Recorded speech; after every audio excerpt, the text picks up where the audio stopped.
Olá, pessoal, tudo bem? Sejam todos muito bem-vindos ao nosso terceiro episódio sobre a reforma tributária. Eu sou o Jonas Eu sou Ezequiel. Eu sou a Melry. e juntos damos início a mais um capítulo do nosso podcast. Hoje vamos conversar sobre o tema que promete redefinir o custo de vida, o ambiente do negócio no Brasil e principalmente a margem de lucro das empresas, o IVA dual, que une o IBS e o CBS.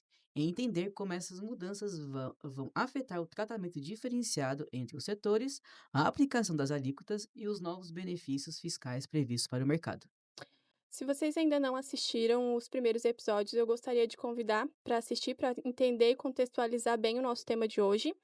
E primeiro, para a gente entender como que vai ser a reforma tributária, eu gostaria de entender como está atualmente hoje. As empresas hoje em dia pagam PIS, COFINS, ICMS, nas indústrias tem o adicional de IPI, enquanto as prestações de serviços têm ISS. Sabendo disso, como que tá as alíquotas hoje? Hoje em dia, as alíquotas estão o PIS com 1,65% e o COFINS com 7,60%, mas isso no lucro real. Com o ICMS de 17% para o consumidor final, o IP em torno de 15%, mas dependendo do produto e especialmente dos importados, e o ISS de 5%. Pegando um exemplo, sei lá, um comércio varejista, em que o principal imposto sobre o consumo é o PIS, o COFINS e o ICMS, vai dar em torno de mais ou menos 26,25% de carga tributária total. E só que nisso, a Lei 214, eu fico com uma dúvida, Ezequiel. Há alguma previsão sobre como ficam os novos impostos? Então, como tu já mencionou anteriormente, a gente tem mais ou menos aí uma carga tributária ali sobre o consumo de 26,25%.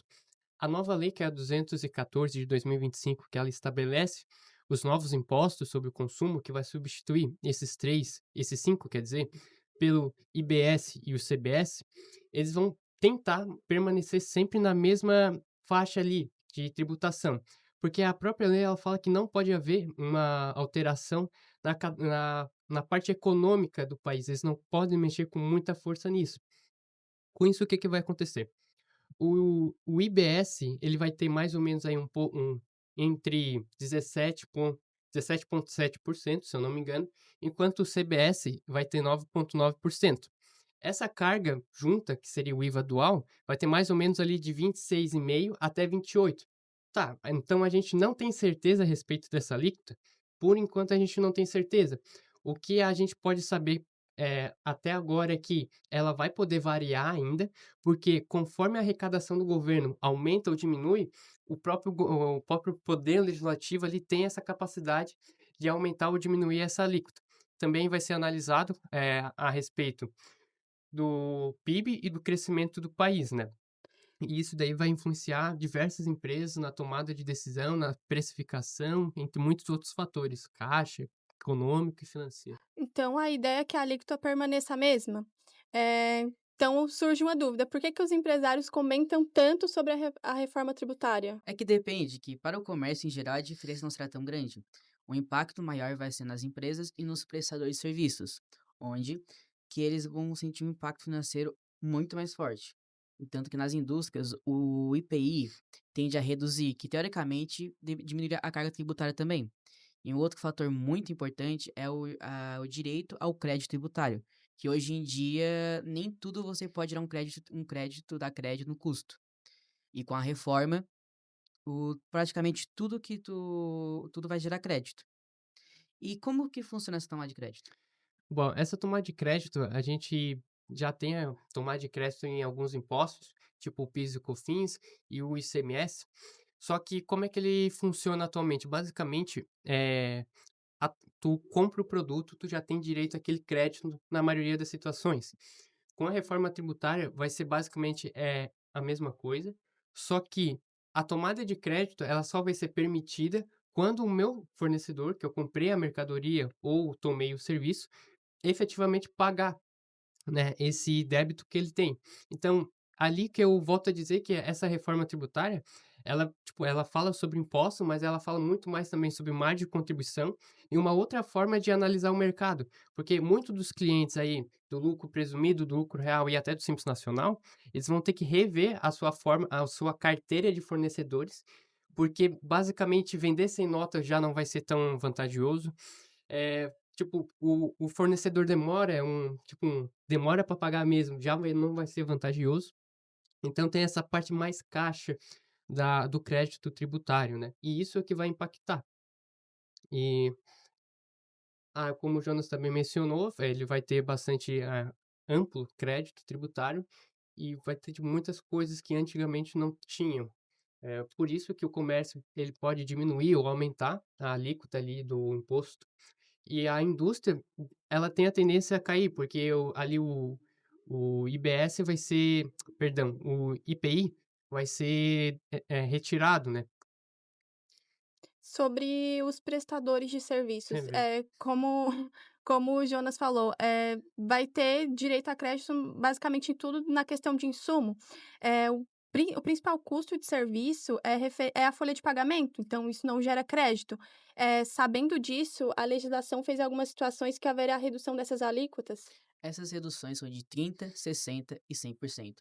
As reduções de 30 são para escritório de advocacia, contabilidade, áreas de linguagens, entre outros, enquanto as de 60% são para serviços mais essenciais, como educação e saúde. E por fim, a de 100%, ou seja, a alíquota zero, é para serviços com dispositivos médicos, medicamentos, automóveis para pessoas com deficiência. Só que tem um detalhe muito importante. Para ter direito a essas reduções, o profissional precisa de um certificado que comprove o exercício dessa atividade, como o AB ou a CRC. E sem isso, o benefício não é concedido para a empresa ou para o. Tipo uma profissão regulamentada. Isso aí mesmo. Então, quando falamos de pequenas empresas, que é basicamente a maior parte do Brasil são pequenas empresas, e também A maior parte optantes, dos serviços também estão dentro das pequenas empresas, né, e também o maior, empregos. eles encontram no Simples Nacional. Me surge uma dúvida: como a reforma pode afetar essas microempresas? Bom, essas microempresas geralmente elas estão localizadas dentro do Simples Nacional, né. Atualmente a gente no Simples Nacional, tu é optante pelo Simples, tu gera pouco direito a crédito, né, ali de vamos falar do ICMS, e tu não tem o direito de, pegar crédito para utilizar e deduzir. No pós-reforma, tu vai poder manter esse modelo, que seria o tradicional do Simples Nacional, só que, como a gente já havia mencionado, meio que tudo vai querer gerar mais crédito. Meio que uma dos produtos, entre aspas, do novo mercado que vai surgir, vai ser o crédito tributário. Então, vamos supor, tu é do Simples Nacional e tu paga ali dentro do Simples Nacional uma alíquota de mais ou menos 2,5 em ICMS. Se tu for lá na tua nota e destacar ela, o teu cliente vai poder se acreditar desse 2,5, né? No pós-reforma, vamos supor que tu tem um IVA dual ali de mais ou menos 5, 6%, chutando assim baixo, o teu cliente só vai ter direito a esses 5, 6%.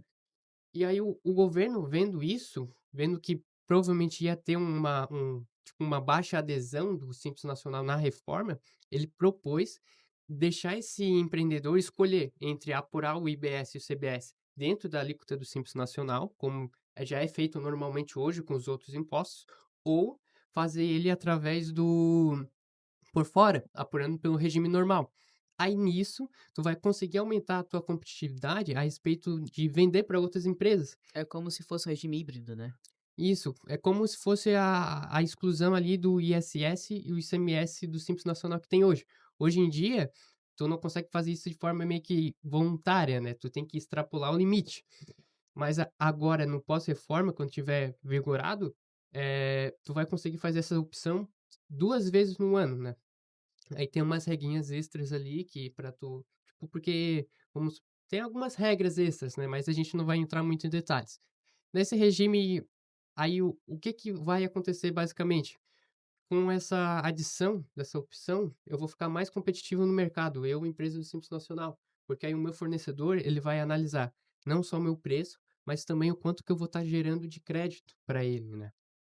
E na própria lei também, ele menciona uns regimes específicos relacionados aí vamos supor, a hotéis, a bares e restaurantes, a, empresa ali que é agências de viagem e de turismo, entre outras. Mas o principal que eu acho que vai afetar mais, a economia brasileira seria voltado ali para bares, restaurantes e hotéis, né.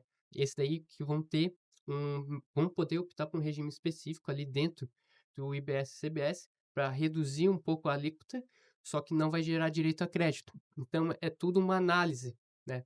Não vai só aumentar o imposto, como eu disse, tu vai ter que melhorar a tua análise, os teus clientes vão ter que tu vai ter que fazer uma revisão total do teu preço, dos teus clientes, dos teus fornecedores, como é que tu tá a precificação hoje. Tipo, se hoje em dia tu ganha a margem de lucro baseado só numa, vamos supor, uma sonegação que tu não emite nota fiscal, vai ser muito difícil tu conseguir, né, fazer isso depois da reforma.